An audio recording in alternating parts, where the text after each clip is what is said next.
Good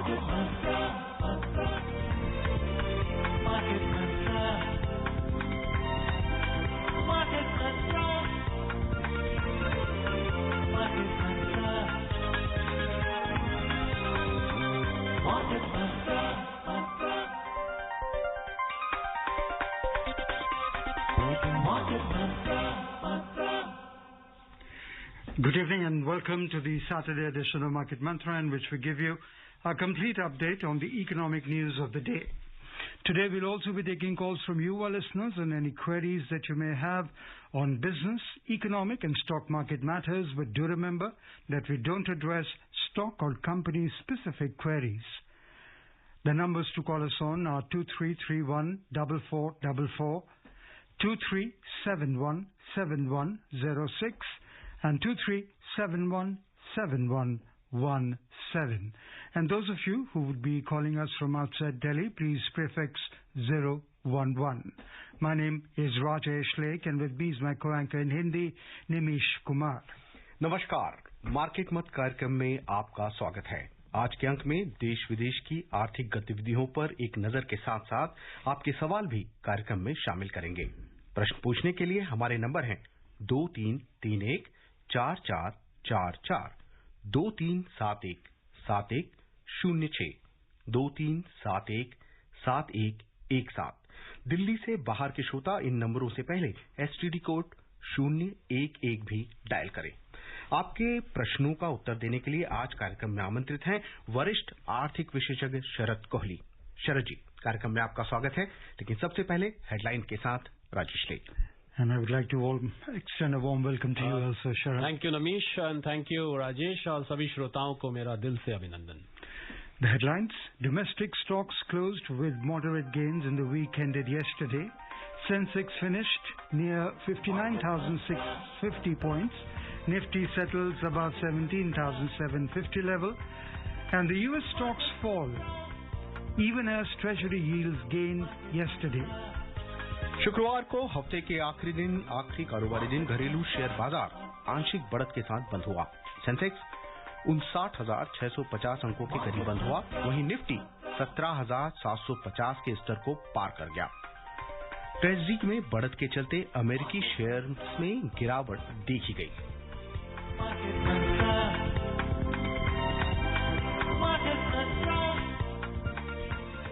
भारतीय share बाजार इस हफ्ते थोड़ी बढ़त के साथ खत्म हुआ।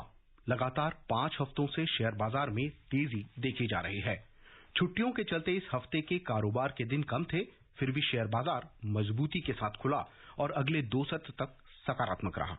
हफ्ते के आखिरी दिन वैश्विक केंद्रीय बैंकों के सकारात्मक रुख के चलते शेयर बाजार में मुनाफे का रुख देखा गया। हफ्ते के आखिरी दिन सेंसेक्स ने 183 अंकों की बढ़त देखी गई। सेंसेक्स आधा फीसदी बढ़कर 59,646 के स्तर पर बंद हुआ। वहीं Nifty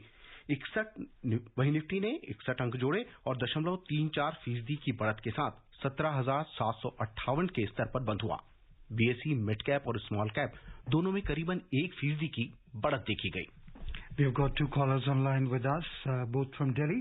First, we go to Ankit from Delhi. A warm welcome, Ankit. Welcome to Market Mantra. Please ask your question. Hello. Yeah, Ankit, please go ahead and ask your question. Sir, my question is, if foreign direct investment is good for Indian economy or is bad? Well, Ankit, your question has a very obvious answer. It is good. In fact, for any country, for foreign direct investment to come is good. And if you ask me what are the advantages, the country gets foreign exchange, the country, gets the benefit of international expertise. People come here, they work here, it generates employment, it gives taxes to the Indian government when they come and invest in companies and they grow their business. It is, Ankit, I would say that FDI for India is not good, but very, very good, to answer your question very precisely. So what's happening, Sharad? The FDIs is happening, but lately we've been seeing that they have been going away from us. The DFIIs is what I'm talking about at the moment. See, last year, Rajesh, we had FDI of 6 lakh crore plus. And FPIs have been pulling out, but they've been coming back. 20,000 crores in July and August net, not bad. हमारे साथ दिल्ली से जुड़े हैं Rajan ji, market month में आपका स्वागत है। अपना सवाल पूछिए।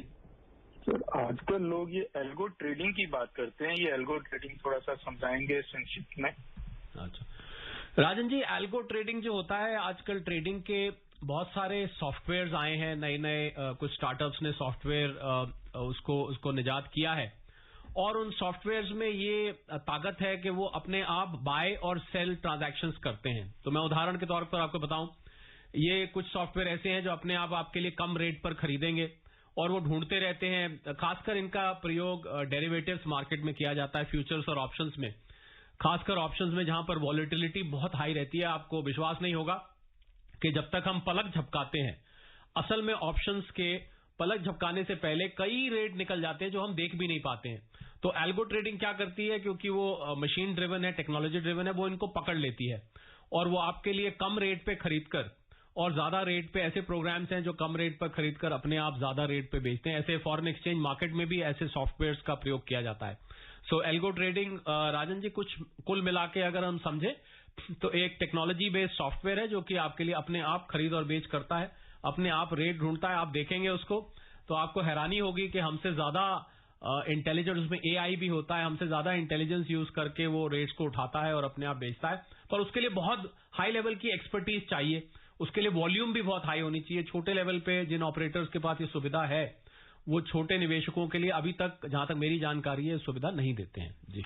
Joining us from Delhi is Bharat Bhushan. We welcome you, Bharat. Please ask your question. Sir, सभी को नमस्कार जी। सर को भी नमस्कार है। नमस्कार भारत भूषण जी।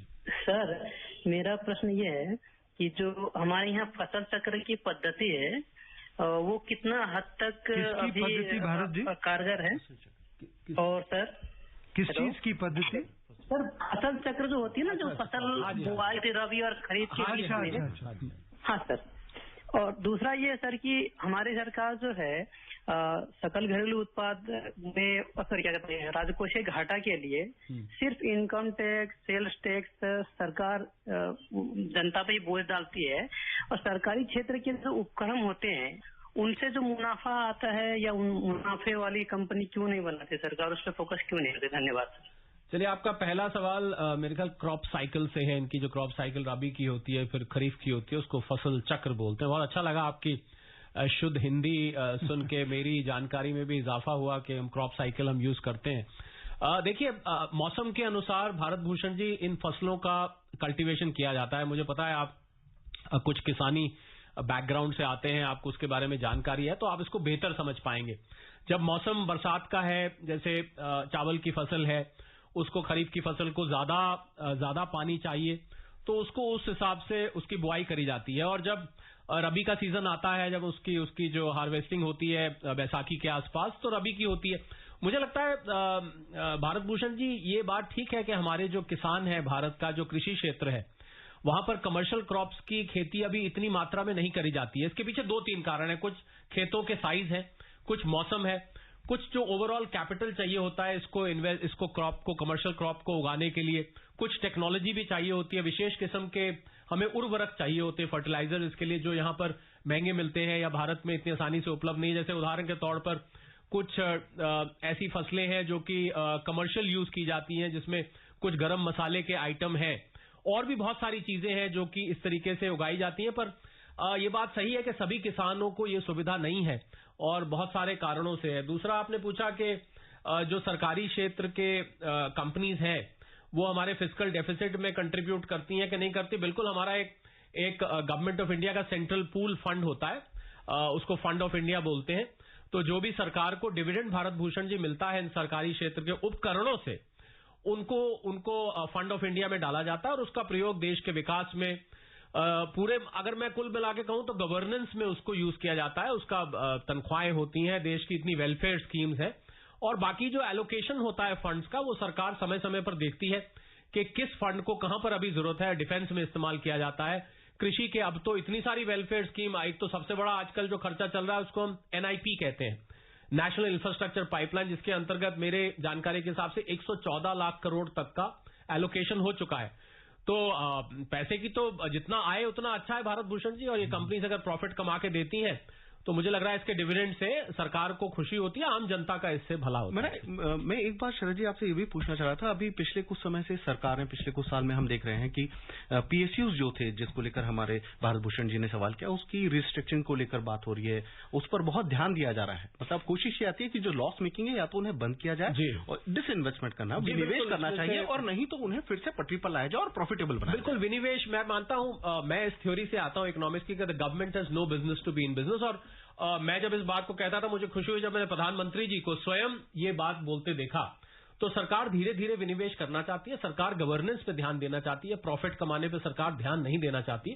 पर हाँ, ये ठीक है, जब तक वो सरकार के हाथ में है वो प्रॉफिट में रहनी चाहिए, उनमें कॉन्स्टेंटली रेनोवेशन इन्वेस्टमेंट होना चाहिए, और जो लॉस में नहीं और जो प्रॉफिट में नहीं है उनमें से धीरे धीरे सरकार एग्जिट कर रही है। ये जो फसल चक्र के बारे में उन्होंने पूछा है, और फसल जैसे नीम कोटेड यूरिया वाली, इसमें सरकार ने जब से किया, किसानों तक यूरिया पहुंच रहा है सब, तो ये जो इससे भी बहुत फायदा हुआ होगा किसानों तक चीजें, जो भी आप बिल्कुल फायदा हुआ होगा। पर मुझे लग रहा है इनका भारत भूषण जी का जो सवाल था वो स्पेसिफिक यही था कि फसल चक्र जो यहाँ चलता है, और पहले भी मुझे याद है क्योंकि ये नियमित रूप से जुड़ते हैं, तो इस बात से काफी चिंता। एक बार इन्होंने मुझसे पूछा था कि जो मेड़ होती है उस पे कौन सी फसल हम उगा सकते हैं, तो मुझे याद है मैंने जितनी मेरी किसानी के बारे में, मैं एग्रीकल्चर पे, इकोनॉमिक्स पे बहुत शो करता रहता हूं, तो जितनी जानकारी थी मैंने इनको दी। तो इनका ये ठीक है कि किसानों का उत्थान, उनकी इनकम हम बढ़ाना चाहते हैं, तो नेचुरल बात है उनको रबी खरीफ और नॉर्मल क्रॉप साइकिल से ऊपर उठकर कमर्शियल क्रॉप्स में भी जाना चाहिए, ये बात सही है। तो हमारे साथ अगले श्रोता जुड़े हैं, हमारे गौतम सक्सेना दिल्ली से। गौतम जी, मार्केट मंत्र में आपका स्वागत है, अपना सवाल।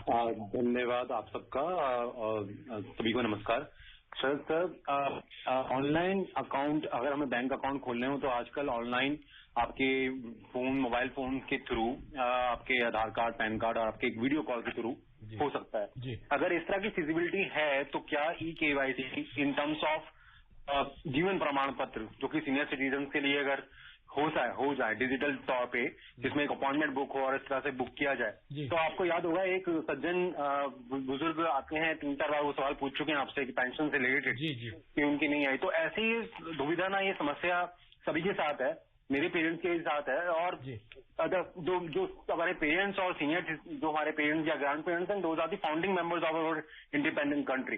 तो क्या, क्योंकि आप अपने आप में आपका उठना बैठना, आपकी बातचीत सरकारी विभागों के ऐसे सलाहकार भी रहे हैं, और ऐसे भी आप प्राइवेट में भी सेक्टर में आपकी लोगों के साथ बातचीत रही है, आपके माध्यम से और रेडियो के माध्यम से ये एक छोटी सी रिक्वेस्ट है, सवाल नहीं रिक्वेस्ट है, कि अगर इस तरह की कोई फिजिबिलिटी एप्लीकेबल की जाए तो बहुत अच्छा होगा। गौतम, बहुत अच्छा सुझाव है, और पर आपको मैं ये आश्वासन देना चाहूंगा, अगर आप आज से 3 साल पहले देखें और आज देखें तो आज आप घर बैठे बैठे अकाउंट खोल लेते हैं, वीडियो कॉल और सारा ई-केवाईसी हो जाता है। हम उस ओर अग्रसर हैं, जिस सिचुएशन की आप कल्पना कर रहे हैं, हम उस ओर अग्रसर हैं, और जिस तरीके से टेक्नोलॉजिकल एडवांसमेंट हो रहा है, जिस तरीके से इनोवेशन ऑफ फिनटेक जिसको हम कहते हैं, प्रधानमंत्री जी भी बार बार फाइनेंशियल टेक्नोलॉजी का जिक्र करते हैं। आपको गौतम जी, मैं आपको आश्वासन दिलाना चाहूंगा कि आने वाले 2-3 साल में जो बात आपने कही, आप उसको वाकई साकार होते देखेंगे, और जब आप साकार होते देंगे तो आपको अपने ऊपर फक्र होगा कि देखिए मैंने ये सलाह दी थी, और आज हमारे पेरेंट्स को, हमारे जो माननीय रिस्पेक्टेड पेरेंट्स हैं, उनको ये सुविधा मिल रही है। तो आने धीरे धीरे सहज पके सो मीठा होए गौतम जी, धीरे धीरे क्योंकि बहुत जल्दबाजी भी होती है, तो देखिए ई-केवाईसी में फ्रॉड्स भी देखने को मिलते हैं। अगर बहुत जल्दी से सब कुछ ऐसा कर दिया जाता है तो लोग उसका फायदा उठाने लगते हैं। तो सहज पके सो मीठा होए, आहिस्ता आहिस्ता पहुंचे, पर पक्की बात है ये कि 2-3 साल में आपको ये मुझे प्रधानमंत्री जी का एक अक्ल जो उन्होंने कहा कि देश बनाने में वक्त लगता है। बिल्कुल वक्त लगता है, बिल्कुल। From Mumbai, we are joined in by Hasmukh Dedia. Hasmukh ji, a warm welcome. Good evening market Mantra ji. Sir, मेरा ये प्रश्न एफपीआई के बारे में है जी। अभी जो सर ने बताया कि एफपीआई फिर से आ रहा है, जा रहा है सर, ये इन्होंने मतलब 16,000 के नीति के लेवल के नीचे बेचा और अभी 17,000 या प्लस के अंदर खरीदा। ये कुछ कैच समझ में नहीं आ रहा है, इसको जरा विस्तार से समझाइए। इज इट रिवर्सिबल और इज इट अ कैच और इज इट सस्टेनेबल? बहुत अच्छा सवाल है हसमुख जी, और ये मिस्ट्री बहुत लोग इसको लेके राजेश, निमिष, इस मिस्ट्री को सोचते हैं कि ये क्या है कि पहले जब 18,604 पहुंचा तो बेचा, और अब हसमुख जी, अगर मैं आपको एक सीधी बताऊं, मान लीजिए आप होते एफपीआई की जगह तो ऊंचे पे आप बेच के नीचे से फिर से खरीद लेते। पहला जवाब तो मेरा ये है, ये तो बड़ी फायदे की बात है। जब ऊंचा गया तो मैं बेच दूं, जब नीचा आया तो मैं फिर से ले लूं, फिर जब ऊंचा जाएगा मैं फिर बेच दूंगा। ये प्रक्रिया और ये साइकिल तो हसमुख जी चलती रहेगी। पर इसके पीछे दूसरी बात समझने वाली इंपॉर्टेंट ये है हसमुख जी के ये एफपीआई कोई एक ही एजेंसी या एक ही व्यक्ति नहीं है। एक समय पे, अब देखिए मैं उदाहरण कल का लेता हूं। कल मार्केट निफ्टी मुझे याद है करीब 200 पॉइंट 198 पॉइंट के करीब नीचे आया। कुछ ब्लॉक डील्स हुई जिसमें एफपीआई ने सेल किया। अब उससे पहले एक दिन और 1700 करोड़ की उन्होंने सेल करी, उससे पहले 20,000 करोड़ की बाइंग हो चुकी है जुलाई से अब तक। तो कुछ एफपीआई बेचते हैं, कुछ खरीदते हैं, कुछ इसमें से अमेरिका से आते हैं, कुछ यूरोप से आते हैं, कोई सिंगापुर से आते हैं, कोई दुबई से आते हैं, कोई हांगकांग से आते हैं, कोई जापान से आते हैं। तो अलग अलग उनके पता नहीं उन्होंने किस लेवल पे लिया होता है हसमुख जी, कोई ईयर मार्क तो होता नहीं है। तो कोई आते रहते हैं, कोई जाते रहते हैं, ये प्रक्रिया निरंतर चलती रहती है। पर जब प्रॉफिट होगा हसमुख जी तो हम उनको बेचने से रोक नहीं सकते। आखिर वो आए तो या मुनाफा कमाने ही है ना, वो कोई खाली हमारी मार्केट को उठाने तो नहीं आए हैं। तो इसलिए जब वो बेचते हैं खरीदते हैं तो इस तरीके से सिलसिला चलता रहता। आप भी उनकी जगह होते तो शायद हसमुख जी ऐसा ही करते। हमारे साथ मुंबई से जुड़ रहे हैं पंकज जी। पंकज जी, मार्केट मंत्र में आपका स्वागत है, अपना सवाल पूछिए। Hi. Firstly, I would want to congratulate the entire team of Market Mantra. Because of you all, our financial knowledge has improved a lot. All the experts and the entire team. And I have two questions. One is in India, when we talk about India, how much contribution towards the economy is from the government and how much is from the Reserve Bank of India?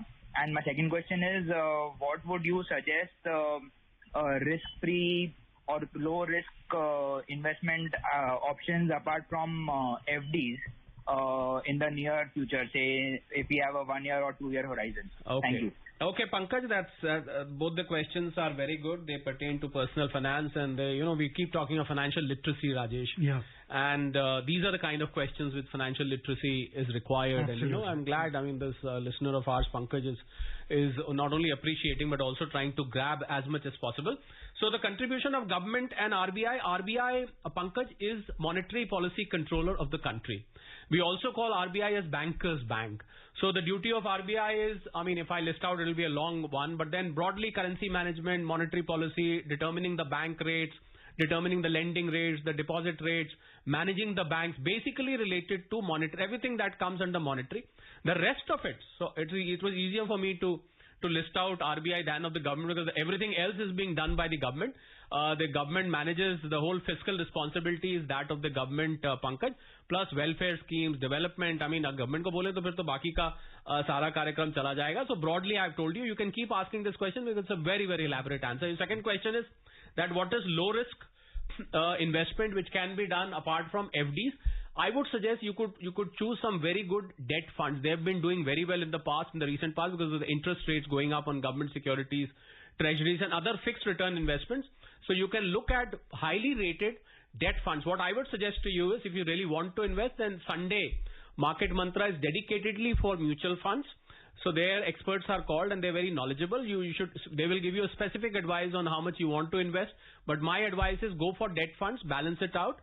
And since you've mentioned low risk, so I'm not moving into the equity, although you can also consider hybrid funds with low equity exposure. Okay. So those are the two options I can give you. The rest, of course, we can keep listening to the program and you'll get more options. So अब हमारे साथ भिलाई से जुड़ रहे हैं Ravi Narayan ji. Ravi Narayan ji, market मंत्र में आपका स्वागत है. गुड इवनिंग मार्केट मंत्र and good evening doctor Sharad Kohli. Good evening. गुरुवार को डॉक्टर साहब के साथ बहुत ही सारगर्भित एक कॉन्वर्सेशन सुन रहा था जिसमें हमारी एफआईआईस और जो एफडीआईस की जो इन्वेस्टमेंट हमारे सिस्टम है मार्केट में जी, उनका विड्रॉ करना, और ये बहुत ही सारगर्भित था, मजा आया उसमें. मैं उसी के सिलसिले में मेरा क्वेश्चन है कि एक जो इसमें जो एफआईआईस का हम कभी एनालिसिस कोई करता है कि किसी भी लेवल पे कि कितने कौन से इंस्टीट्यूशन हैं, कौन से देश से हैं.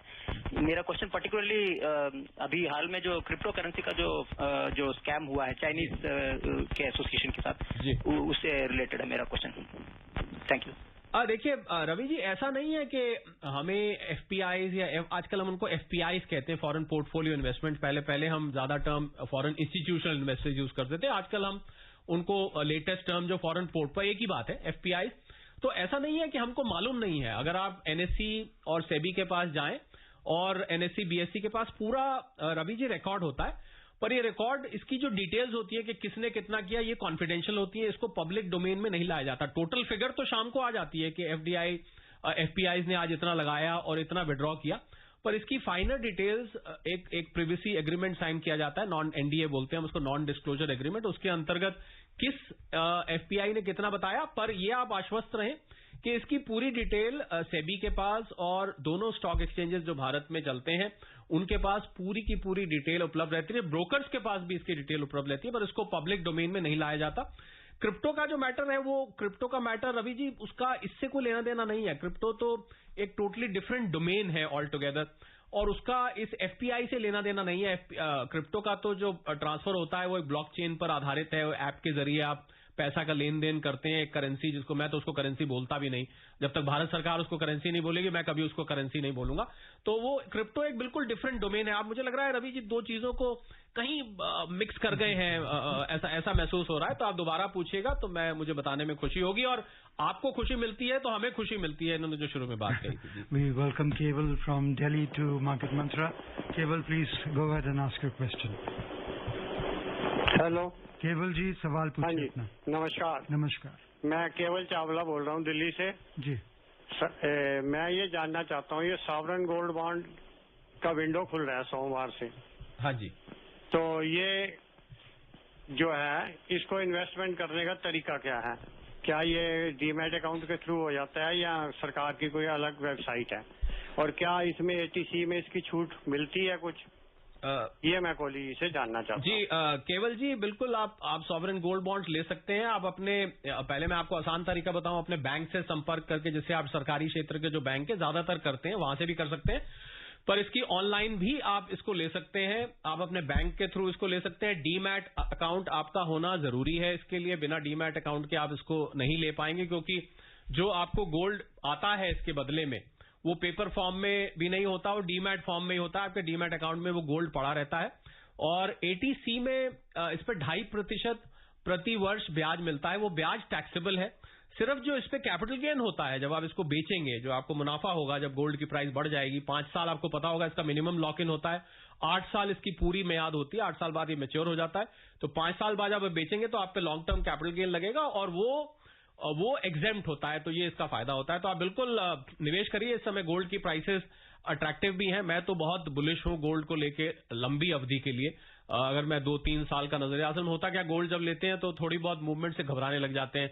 अभी तो हमने गोल्ड लिया, ये तो नीचे आ गया। गोल्ड इतना ज्यादा स्पेकुलेशन होता है दुनिया भर में कि उसमें घबराने की जरूरत नहीं होती। अगर आप लंबी के अवधि में ले, सोने के साथ सो जाना चाहिए, जल्दी नहीं करनी चाहिए। जैसे हमारे देश में वैसे भी सोना जो खरीद कर रखा जाता था और कहते थे कि वो बुरे वक्त में काम आता है, बड़े उसमें जब बेटी जन्म लेती तो कहते थे कि उसकी शादी में वक्त में बिल्कुल निमिष, वो ऐसा ही वही ट्रेडिशनल तरीकों को यहाँ भी अपनाना चाहिए। हाँ, नहीं, वो पुरानी बात हो गई थोड़ी सी। ये तो नहीं मैं कहता कि आप लेके अगली जनरेशन के लिए रख लीजिए। मेरा मतलब है अगर आप इन्वेस्टमेंट के लिए ले रहे हैं, ये तो आपने बात करी कि मुसीबत पे काम आएगा, वो तो है ही, वो तो हमेशा ही चलेगा। पर अगर आप इन्वेस्टमेंट के लिए ले रहे हैं तो कम से कम 3 से 5 साल का नजरिया रख के चलना चाहिए।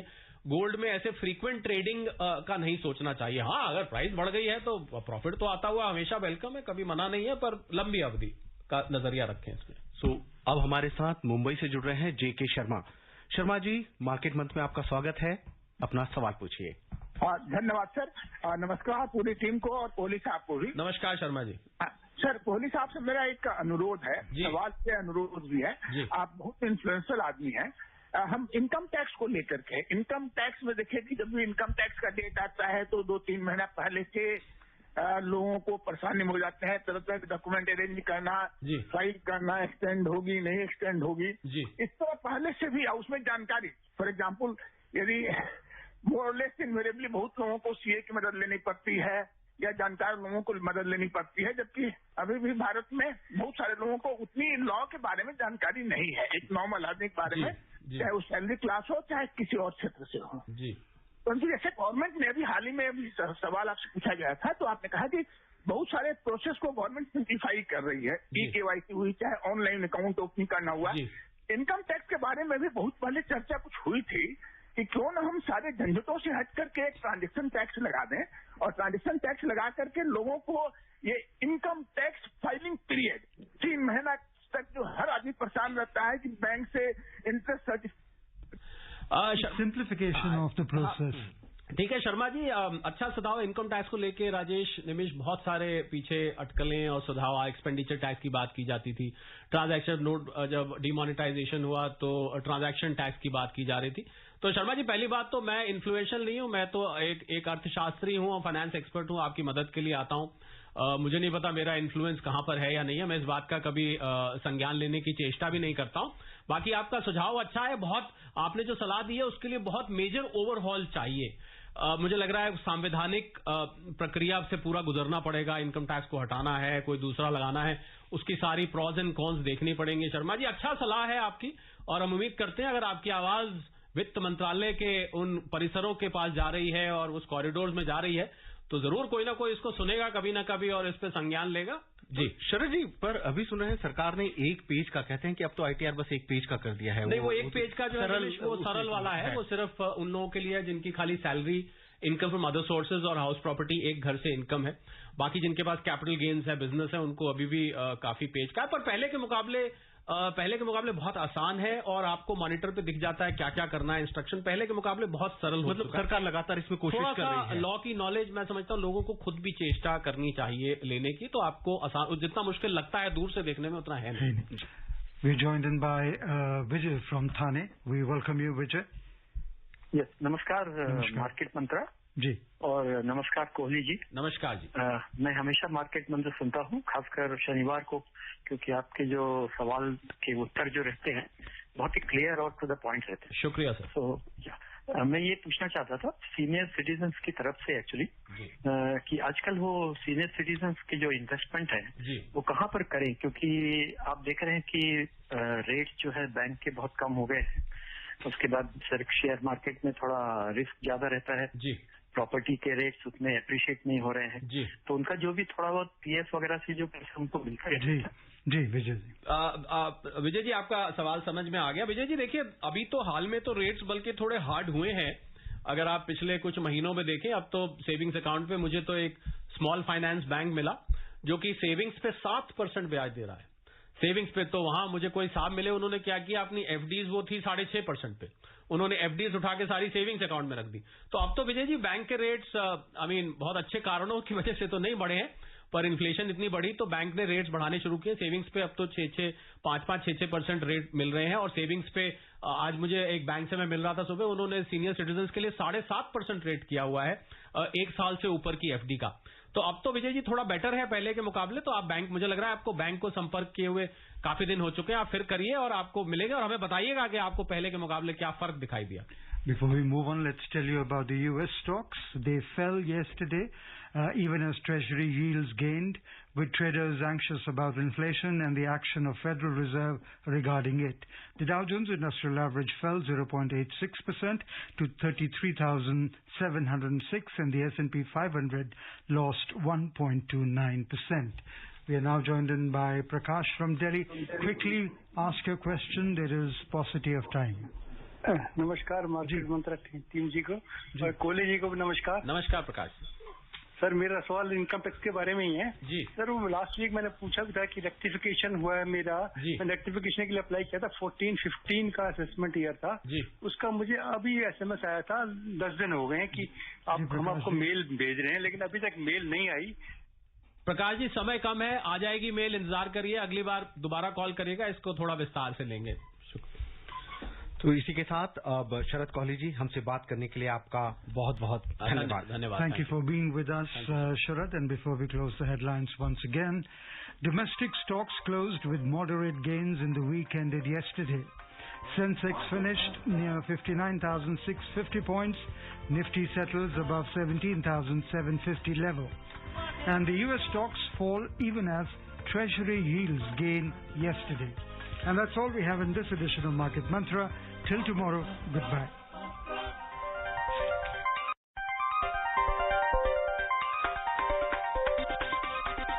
Market Mantra. Market Mantra. Market Mantra. Market Mantra. Market Mantra.